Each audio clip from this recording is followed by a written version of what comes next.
I got a problem, but it's not that new. That's true. So please tell me, what am I gonna do when I've been screaming out to God till my face turns blue? I have no clue. Trying to do this on my own. Got a lot of people with me, but I'm feeling so alone. Come on, pick up the phone. I'm gone! Warning. This podcast deals with mature subject matter that may not be suitable for all listeners. It may contain talk of sex, drugs, alcohol, abuse, and have the occasional profanity. Our stories may also be triggering to some. We share our experiences openly to demonstrate that it is never too late to change. And we do recover.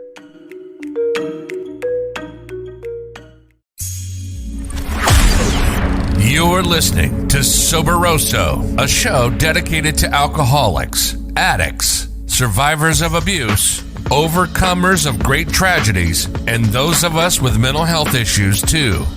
Each week, we invite guests and listeners from around the world to listen in as we have casual conversations with regular people like you and me who've, against all odds, turned their lives around. If you're a family member of someone suffering from alcoholism or addiction, a newcomer or old-timer, or sober curious, this show is for you. Join us now on the Soberoso podcast with your host, Dora Gosselin, in sharing our passion for recovery.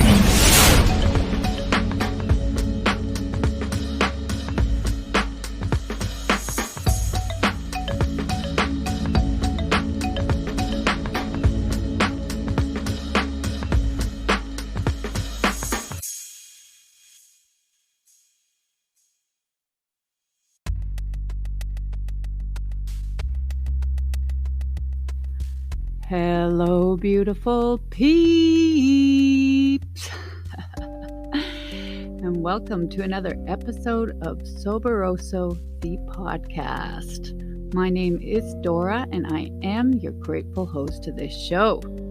Today, we are going to be talking with a wonderful man named Matt in Calgary, Alberta, and the two of us are both celebrating 1 year. We are celebrating 1 year of podcasting for Soberoso, and Matt is celebrating 1 year of recovery.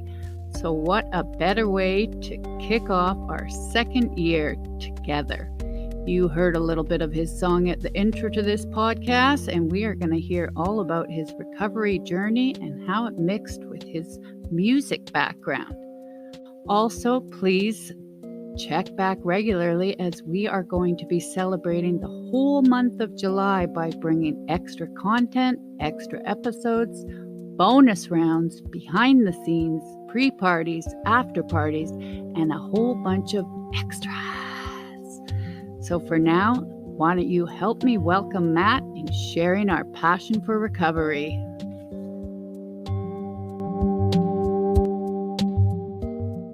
Hello, Matt Robar. How are you today? I am doing wonderfully, Dora. Thank you very, very much for having me on. It is my pleasure, and I am just really looking forward to this episode.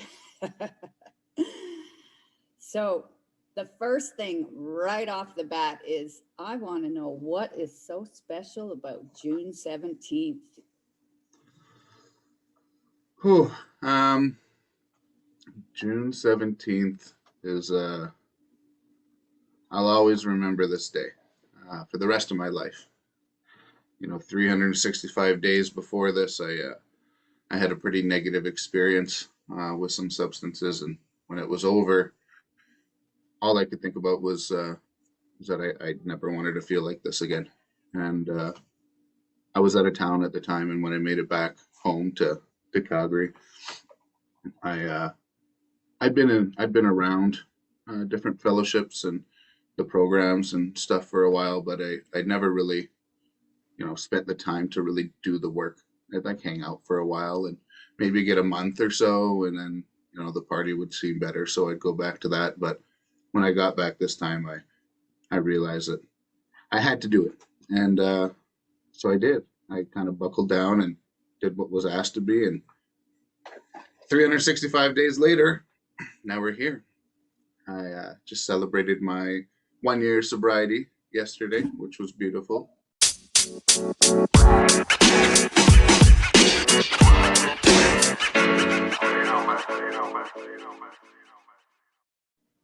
I put out a new single and video yesterday that we had slaved over for months and months and months. It was one of the last school projects that we did, and I graduated college all on the same day. So it, needless to say, I don't think I'll ever forget June 17th for the rest of my life, and it'll be a good way to continue to celebrate a milestone, I believe.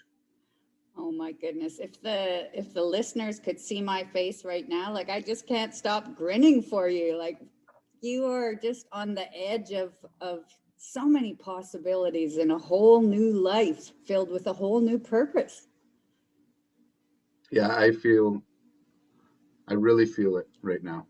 You know, it's beyond my wildest dreams. And for a while there, you know, I think in early sobriety and before you're really entering recovery, you know, there's a little bit of worry of like, well, when do the gifts come, you know? And as soon as I stopped looking at it selfishly and praying for the good to come, and I just did what was put in front of me, the gifts come, and they come fast. And as long as you're really solid in your recovery and you're focused on staying committed to your sobriety and doing what's asked of you and putting that like next right foot forward, uh, life is beautiful, man. It's better than it's ever been before for me, and I couldn't imagine my life without this today. So I'm just so excited for you, Matt. Like this is just 1 year is huge.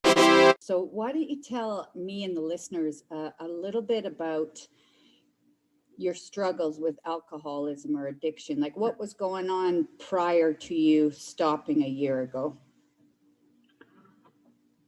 yeah, I mean, yeah, I had a relatively normal-ish upbringing, I guess. My dad was an addict, alcoholic. My mom was a heavy drinker, partier. My mom raised me from by herself for the majority of our life. My dad was going through his own problems and his struggles and had to work that out on his own. He's coming up on 15 years of sobriety now, though, so that's beautiful. So in the back of my mind, I always had this like understanding that it is possible. You know, I could, if I really wanted to do it, I could do it. You know, we never had the best relationship, and over this last year of me getting sober, we've really spent a lot more time together and grown. I've grown to understand him because I could never really see why this had to happen and how it happened the way that it did. So, but you know, I grew up from a very early age, bartending my mom's parties from the age of like 6 or 7. Everyone thought it was cute, you know, and uh, taking a couple sips here and there. And I honestly never really liked alcohol. Um, it was always kind of like an accepted thing where like if you want to go do this, you know, my mom would prefer that I did it at home instead of running around the streets and doing hooliganism things. So if I ever wanted to, you know, have a beer, I could have a beer, and it kind of like took the cool edge off of it. So it was never really my thing. But I started using marijuana around the age of 12 and kind of never stopped. And that worked until it didn't. By the time I was, you know, 15, 16, you know, trying to fit in a little bit more, that's where the party started to come in, and that's where the drinking came in heavier. I was able to push away a lot of heavy substance until around 21, 22, um, when I started using, you know, a lot harder substances around that time, and something had something had clicked, and I realized that like maybe I'm going down the wrong path. And I was with a girl that really didn't like it when I was drinking and using. So I managed to get sober for 2 years, still heavy reliant on the marijuana, but it was by no means recovery. Um, Restless, irritable, discontent through the roof. I didn't really communicate with any friends. Didn't do very much. I just kind of like sat in my house and smoked weed and hated my life. And until we broke up, and then well, the party was back on that night, and it lasted for about another 6 years. And you know, coming up to where I was when I decided to get sober this time. It probably wasn't the lowest it had ever been for me. My using was becoming almost daily again, but I wasn't quite at the bottoms that I had hit previous to this. But I started to really recognize the pattern and the way that I was feeling, and just that like utter hopelessness of wondering what the rest of my life was going to be like if I kept on like this.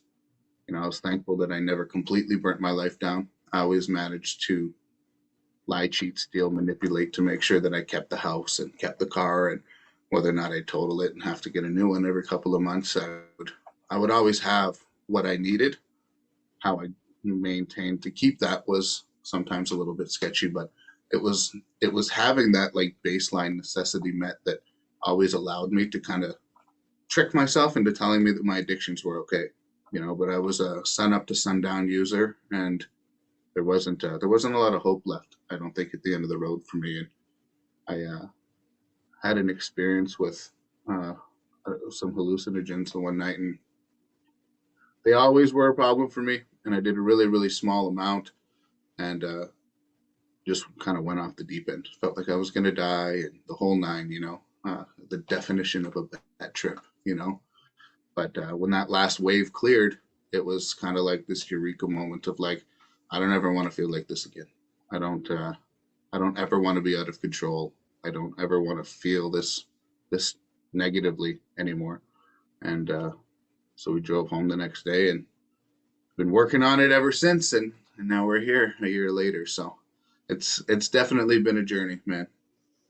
Fantastic. Well, I am so glad that you are here and sharing your story. You've got 1 year under your belt, and from everything you just shared, you've nailed a couple really solid points. I mean, one of them is that us alcoholics and addicts, we do justify our using. You kind of mentioned that we justify everything we do, for a reason we're getting high. Either we're avoiding something or escaping a pain or just not being comfortable in our own skin.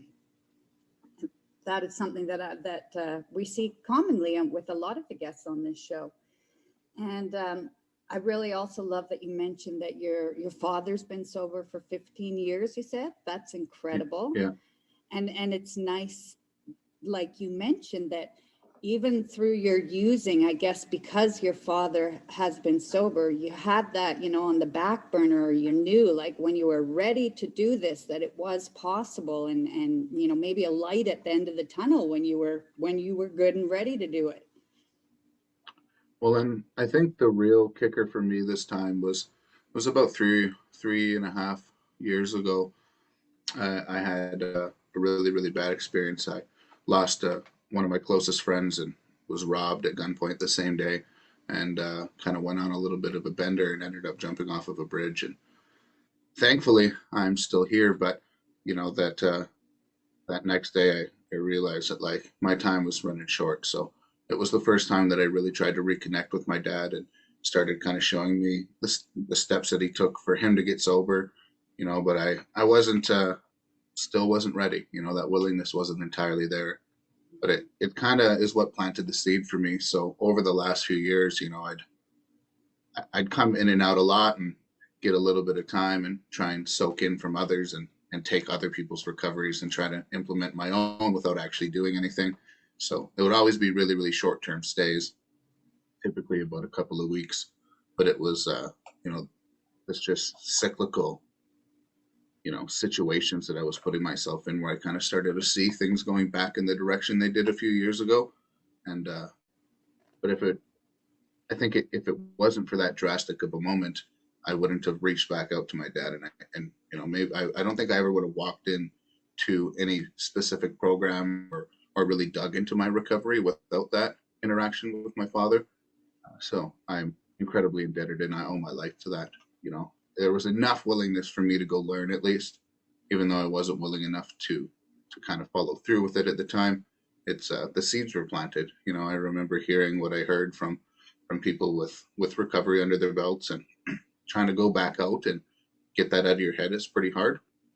So every time it would be like, and not every day, but a couple of days of solid using go by, and I'd hear something somebody had said once, and it's like, I don't like this anymore. I was like, maybe I should go back and try it again, Mm-hmm.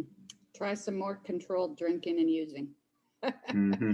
Absolutely. We all do. We try to control it, or we try everything. We absolutely try everything before we realize that we just can't do it. Well, wait a minute. I got to back you up here a minute. Did you say that you jumped off a bridge? I did. What? Yeah.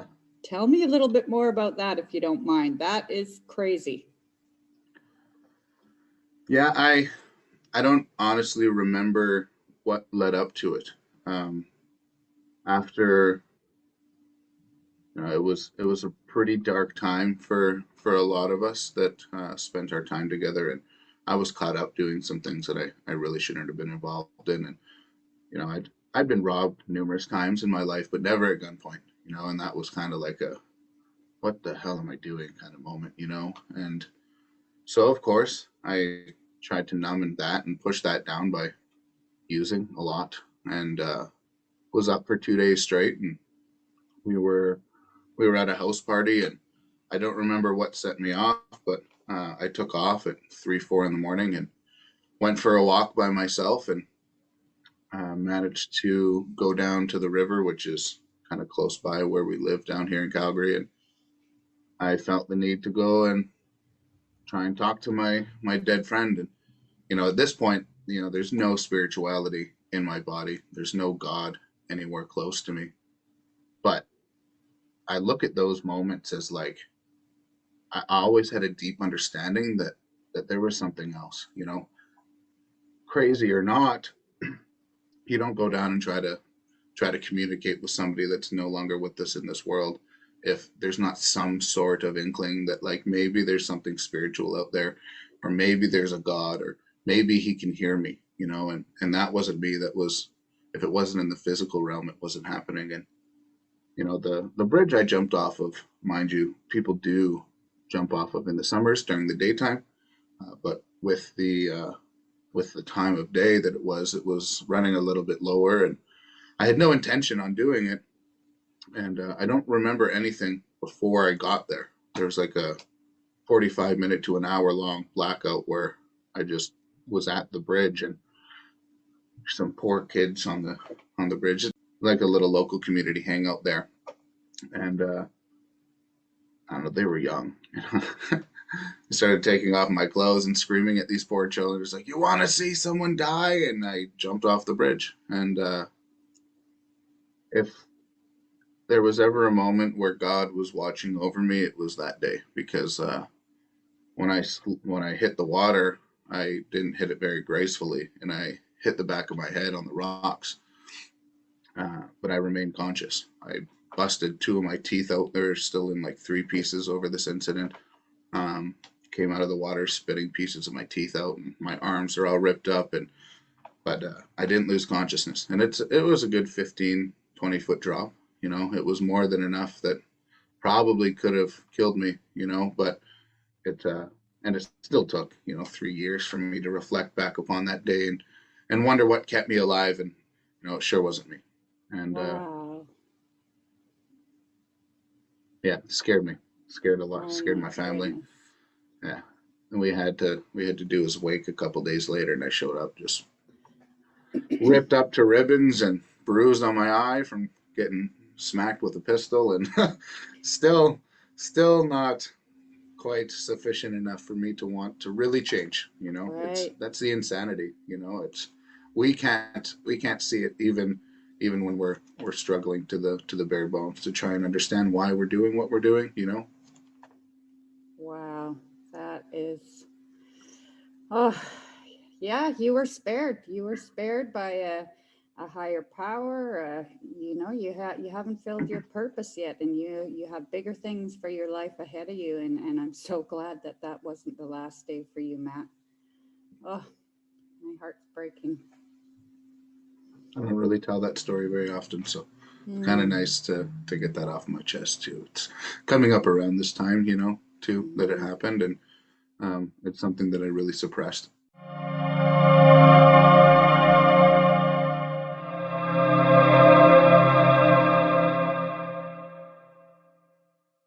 probably due to some sort of embarrassment about it, because it's most people don't do that. I found, so yeah, it's But that was nice to get that out in the open on this. yeah, and you know what? I'm sure that your words right here are going to reach somebody out there that's listening that needs to hear just that. I've got goosebumps, that needs to hear that we can come back from that, or don't let our lives get that far before we decide that something has to change. And I applaud your honesty and opening up for us right now. I really appreciate that, Matt. Thank you. That's the main thing that I'd like anybody to take from that. I've really grown into a recover out loud kind of standpoint, and we don't have to struggle in silence anymore. There's so much help out there in so many different directions that you don't ever have to get to that point. And deep down, I knew that there was a way that I could get help. I didn't think it was possible, but I've seen people from all walks of life, people that were way worse than I was, that are living a life beyond their wildest dreams today, So it is very, very possible, and you don't ever have to get to that point. Whew. All right. Well, you know what? Let's mix this up a bit. That was so heavy. Let's bring some light in. Let's bring some light in. And I love that you mentioned that you're recovering out loud, because that's my kind of thing. If we can make a difference, and if we can recover out loud for those who are still suffering in silence, let's do whatever we can to show them the way. And that leads me up to the first line in your song. Somebody show me the way. They say the best view comes after the hardest climb. Well, I've been walking a long time. Welcome to the journey of my life, man. Somebody show me the way. Please, Matt, tell me a little bit about this Mount Everest and this new release that you just had. Yeah, it's been a journey. I kind of left that out of my first little intro to my addiction, because it does play a really large part, and I could go off about the connectivity of my music career and my using career. They kind of go hand in hand and had for a long time. You don't see a lot of sober artists in general, but particularly sober hip hop artists. It's a very drug fueled industry. Even if it's just marijuana, it seems like everybody's on dope. So you stand out like a sore thumb if you don't, and maybe that was a part of the deterrent. But it just did what I had to do to fit in and to continue pursuing my career. And I always felt like I had to be, under the influence to make music.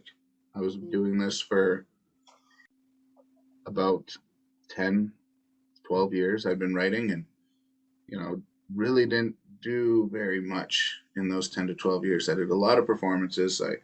My networking grew largely, but the work never got done. I never had the money to finish records. I didn't have the money to do the videos.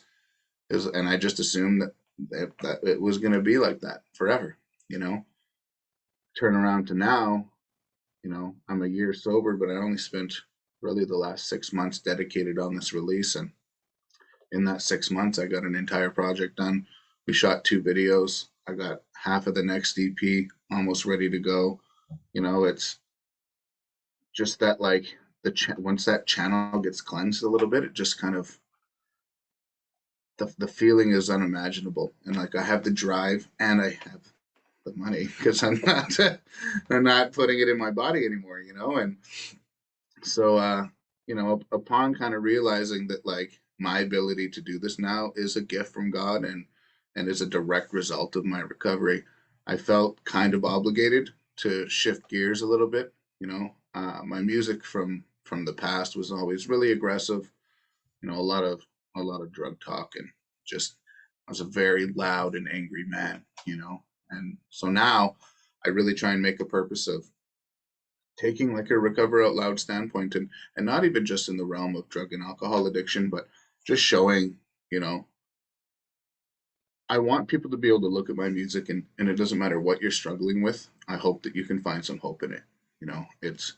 I never looked at my platform as something that I could potentially be changing lives with. It's like, how could I make the newest hit quick and monetize it? And that never happened anyway. So, now my goal is to recover out and to show others that these are possible. And that's kind of where this Everest EP came into play. I was writing this song, Mount Everest, and in that process, I was like, well, kind of cliche, but this describes my musical journey in particular in a nutshell. It's been they say the best views come after the hardest climb. Well, I've been walking a long time. Welcome to the journey of my life. That's the intro to the song, and that's exactly how I felt while I was writing it.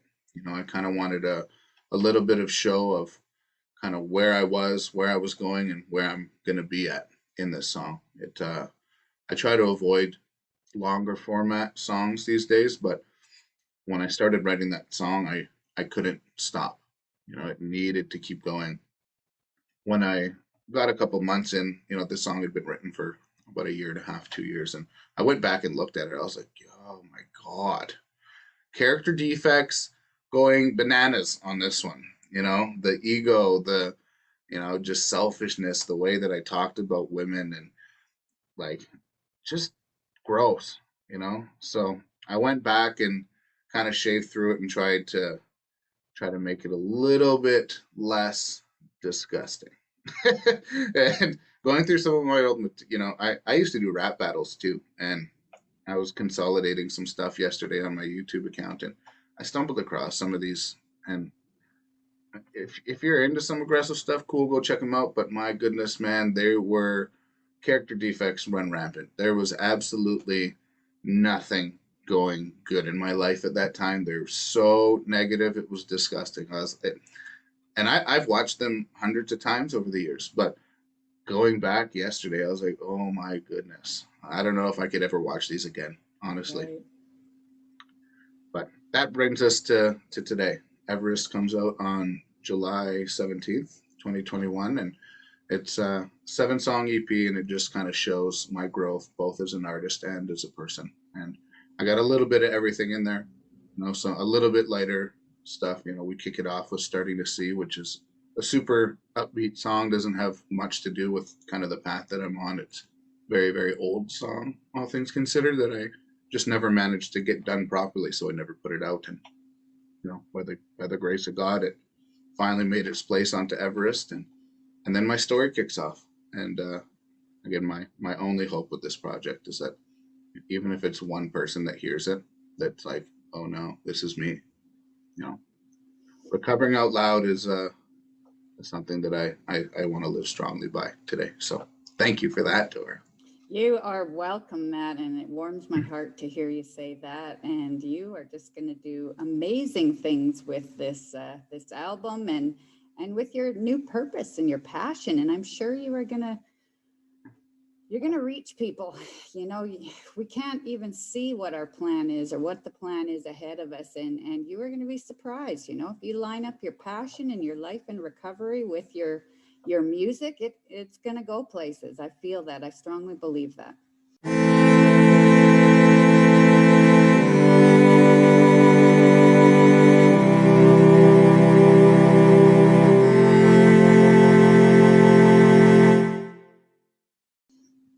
So can you tell me, Matt, was your name always Theory, or how do you come up with that name as an artist? I've been writing lyrics since I was about 12. I'm turning 30 this year, and so it's a long time.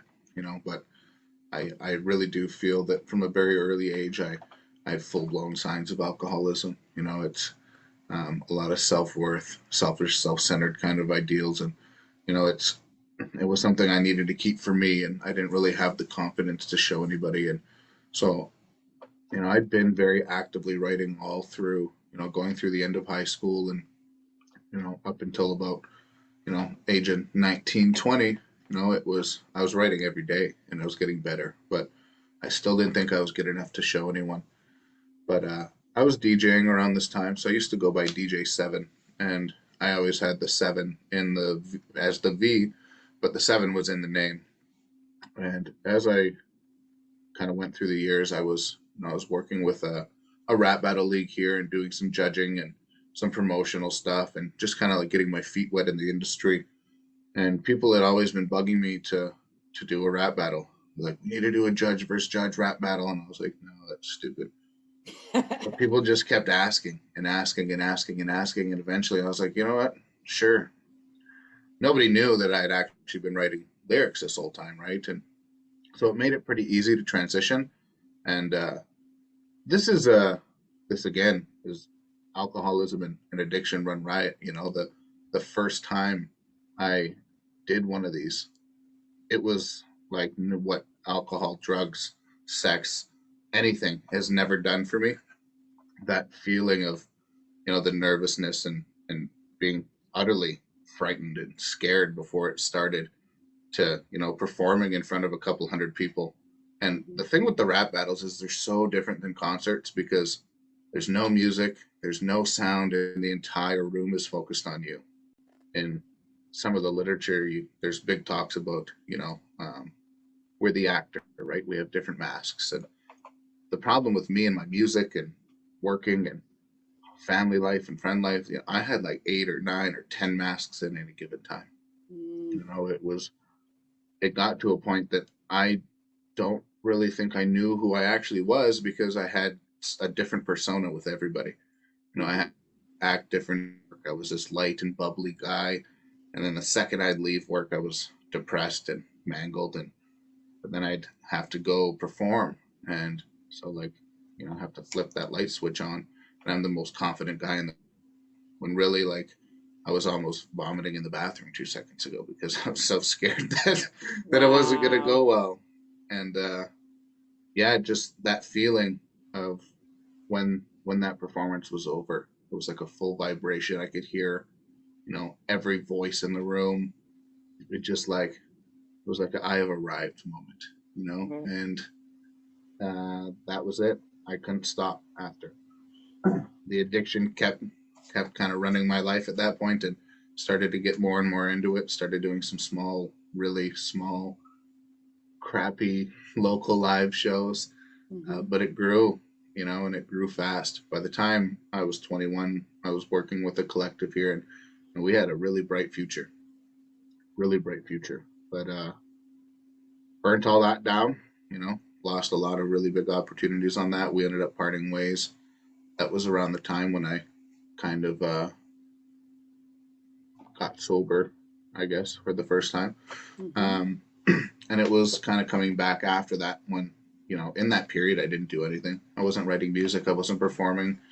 And so when I kind of got back into the party scene a little bit, started going to shows again, just kind of when I was like, okay, maybe I should do this. People have been kind of making fun of me for a few years at this point because nobody had seen me DJ and I'm rapping under a DJ name. And I was like, well, maybe it's time to change it, And the name Theory goes back to a very young age. Me and a friend of mine, I think we're in grade 7. We're sitting in computer class. It was like a video class or something that day. And like, oh, when we grow up, we're going to start this big video company and we're going to, you're going to rap and we're going to do all these cool things and we're going to call it Truth and Theory. He's like, I'm the truth, you're the theory. It's like, I'm the facts behind it and you're the one that can convince everyone that we're good enough to do this. Little I know that would end up being like the metaphor of my life. Wow. And it just felt fitting. I have it tattooed on my wrist and I have Truth and Theory. It was a little homage to that time, but I just was sitting there and I couldn't figure out what to call myself. And I just looked down, I was like, that'll do. Yeah. It was an easy way to transition the 7.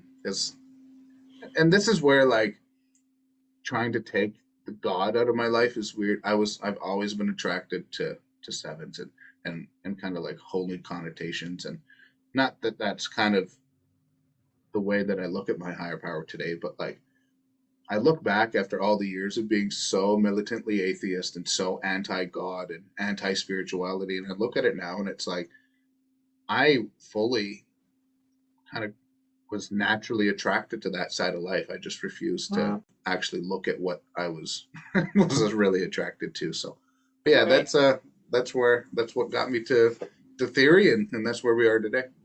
Essentially, now that you're in sobriety and probably more in touch with a higher power and with spirituality, looking back in hindsight, that was always with you. If you're talking about theory and the number 7 in grade 7 in computer class, like, you walked away from it, but you've got it tattooed on your wrist, and it's essentially always been there looking back, which is pretty fucking cool. I think so. And I look at that moment and what was just a joke. I was like, well, I'm never gonna be a rapper. I'm never gonna start a video company. And today I started a video company. I am a rapper. I go by the name Theory. It was something that I never really thought could happen. But God works in mysterious ways. It just took me a while to figure that out. That's right.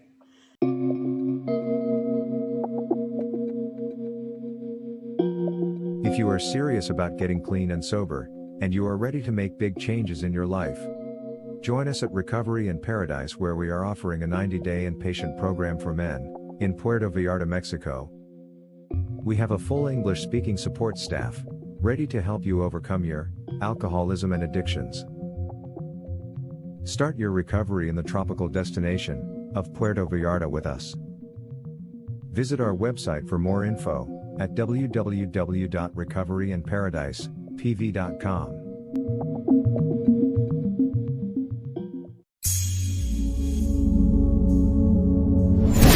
And now, back to the Soberoso podcast with your host, Dora Gosselin.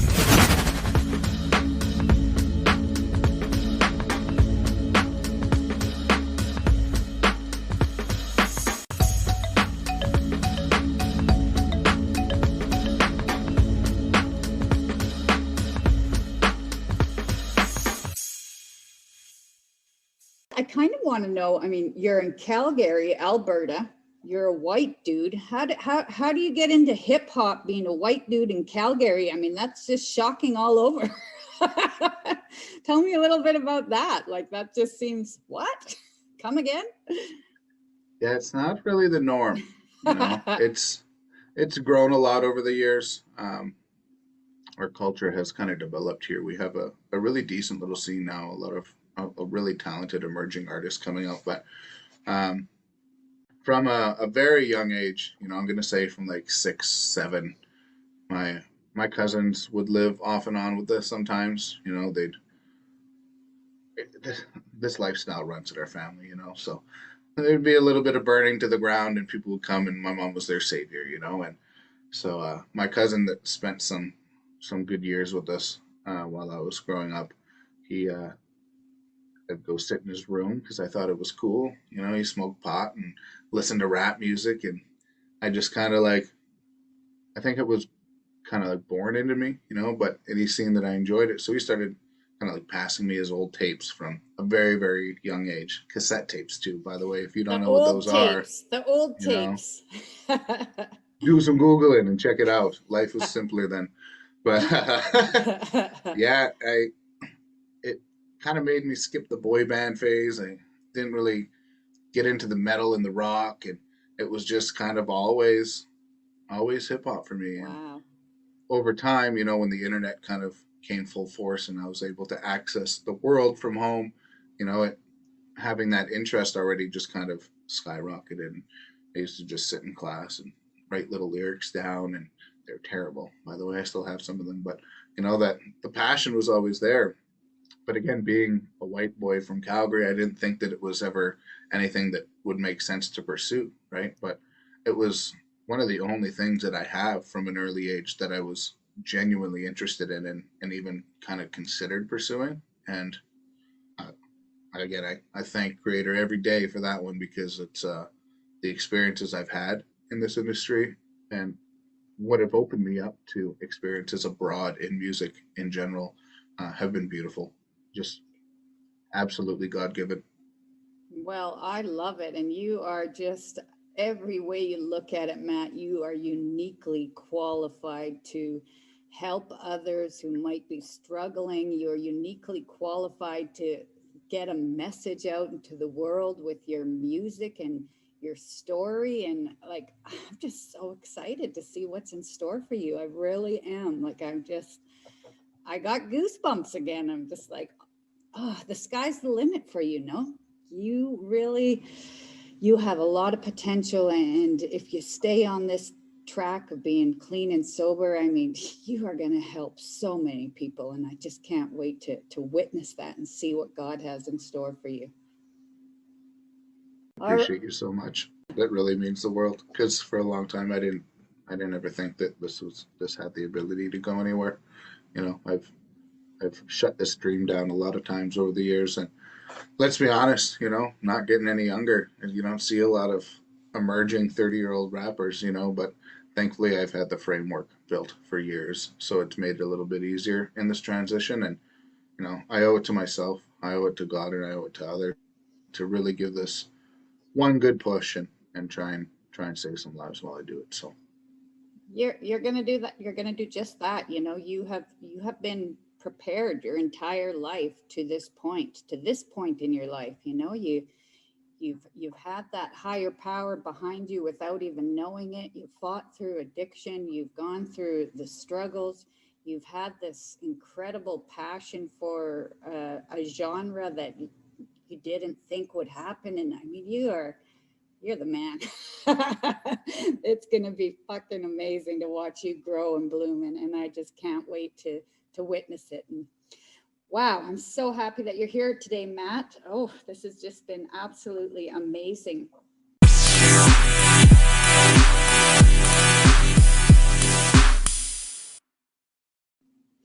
We've been talking a lot about, you know, your release and your music coming out. I mean, I just can't believe that you picked this day, which happens to be your 1 year of sobriety as well. Your father must be over the moon. yeah, and it was kind of a good way to reconnect. You know, I've got I figured I really had to do this, you know, and I reached out to him, and I asked that he would give me my 1 year milestone, you know, and you know, with him having program experience and stuff, it's I think it's kind of cool to see that kind of come into fruition. Is again, hopefully somebody new that could maybe see that and be like, oh, dang, that's cool, you know. My dad with as much time as he has under his belt, and you know, kind of show that like these relationships do improve and they can be mended even if you don't think that they ever would. You know, if again, if even a year or two ago you would have told me, I would have been where I'm at today, you know, taking a year sober and my dad was going to give it to me. Yeah, right. You know, but Beautiful. Just it's the beautiful. gifts Of sobriety. You are right. I guess, you know, if you've got 1 year of sobriety under your belt and you just released this album that has a lot of your own history and your own background just poured into this release. Also, we've just been in a pandemic for more than a year. So are you at all worried or nervous about going back into a club scene and performing this kind of music with sobriety when there's drugs and alcohol around? I'm terrified. Oh yeah? Yeah. I think I'd be dishonest if I didn't say that, you know. But at the same time, I know that I have the tools to be okay, you know. If I maintain my program and my recovery the way that it is today, I can go where any man can go, and I will be okay no matter where I go, you know. But it's a big part of the reason why I decided to try and really do this. You know, I didn't have to go to shows. I didn't have to be around the club scenes. I didn't have to go out. You know, it says in some of the literature that like very few can make a full vocation of this work. I had the blessing to make a full vocation of this work and do nothing but recover, in particular for the first 6 months, you know. the world is opening up way quicker than I would have expected it.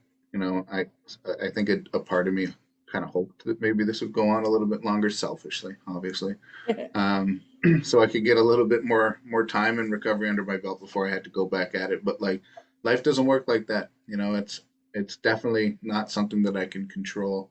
And but if I trust in God and I keep my pillars close to me, and I keep working on my program and stay right now, I know that I can go anywhere that I need to go to do this, and it's going to be some short term stuff. Again, my goals in the future are to go to places, that need to hear this most.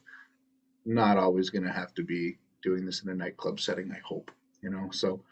But I can't turn down any opportunities right now. It's been a very, very long time. I was just offered a spot on a music festival in August, and I had to say yes. But Beautiful. now I'm like, well, now I got to find some people to drag up there with me, because I'm not trying to go to my first show back being a 3-day music festival in the middle of nowhere. Right. So I'm gonna try and bring some good recovery out there with me, and That's see what right. happens. But anything's possible, It's It just is. got to trust that God's got me, and keep this connection strong and keep pushing forward. And if you do, heaven forbid, if you ever did pick up or go back to the old ways, all of this stuff and all this traction that you've got right now would just be pulled right out from underneath of you. I mean, these are the gifts of sobriety, where you're at with this release. Like you said, now you've had money to put into this, to pour into this, to do what you've always wanted to do. And I believe that is because you are living clean and sober. I absolutely agree. Again, I tried over and over and over and over and over and over and over again to try and do this, and it never worked. A very, very short amount of focus to kind of get me back on track here, and it's again beyond my wildest dreams. I know without a doubt in my mind that not only this, but everything goes away this time if I go back, because with the amount I've learned, the amount of time that I've got now, my biggest fear is that I'll never come back. When I'm active in my addiction, it's I really don't want to let people down, even though all they do is let people down when I'm drunk or high. Let's be honest, but it's I have a fair amount of service commitments and things that I'm trying to do in the community that are entirely based around my sobriety. And if I were to go back out, I don't know if I could, bite my tongue and just come back, with my tail between my legs. It's Oh, I know. I feel the same. I don't feel like I have a recovery left in me, because I actually, before I found sobriety and recovery, I've always been one of these people that has a lot of guilt and shame. And if I started picking up, I'm all or nothing. And that all or nothing, if I picked up again, I'm sure would take me to the fucking grave. So yeah, I'm with you. This life in sobriety and in recovery is, every day I wake up, I'm thankful that I'm sober. That's like probably the first thought in my head, and the first thing of gratitude is, thank God I'm sober. Like, sometimes I think it's going to be a dream that I wake up from and be like, oh my God, I dreamt I was sober, but it's like, wow, we are the lucky ones, we are a small percentage that make it. And, it's up to us to do something with it, to recover out absolutely loud. is. Actually had a period of reflection there yesterday, and I was like, I don't know if I remember what a hangover feels like. I really tried to think about it, and I was like, I definitely remember I hated it, but like I couldn't pinpoint exactly what a hangover felt like, and I was like, oh man, like that's one thing that I really don't miss, every day was a hangover, so like, Yes, just like I couldn't ever imagine going back to the way that I used to live. exactly. I agree, and I think for me, even more so for some reason on Sundays when I wake up and it's like the blue sky and it's like, it's Sunday, I don't have a hangover, I'm not freaking out about Monday, and with all this anxiety catching up to me, And, you know, who am I ducking around from and hiding from? It's like, I don't know, specifically on Sundays, it's like, oh, it's so good to not have a hangover on a Sunday or still be messed up. Ooh, well, Matt, it has just been an absolute thrill talking to you. I'm so excited for your future and what's in store for you. And I would love it right now if you could share with our listeners how they can locate you, how they can find you.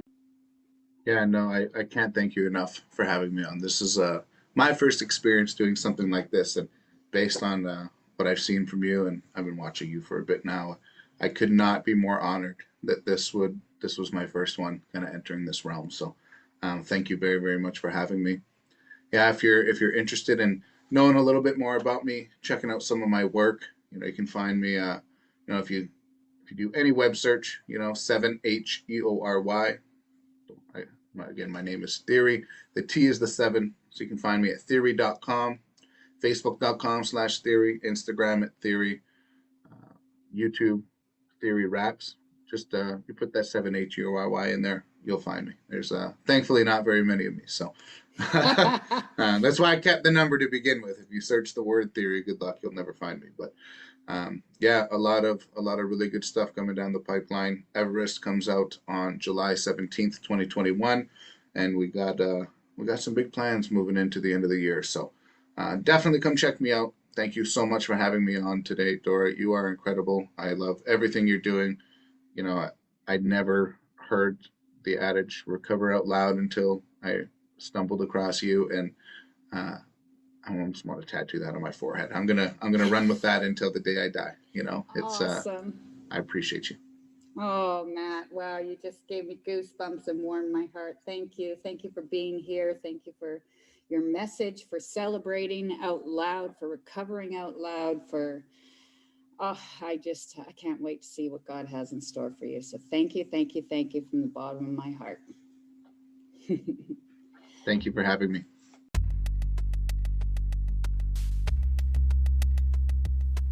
Thank you all for being here with us today and joining us in sharing our passion for recovery.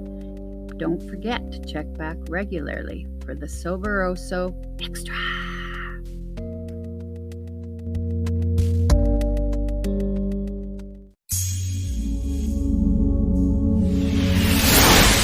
Please hit that subscribe button wherever you're listening to the Soberoso podcast and help us normalize conversations around alcoholism and addiction recovery. You can join us on Instagram and Facebook at Soberoso and follow your host, Dora Gosselin, on Clubhouse. You are not alone, and we do recover. Wear and share your passion for recovery with our His and Hers merch. Visit us at www.soberoso.com.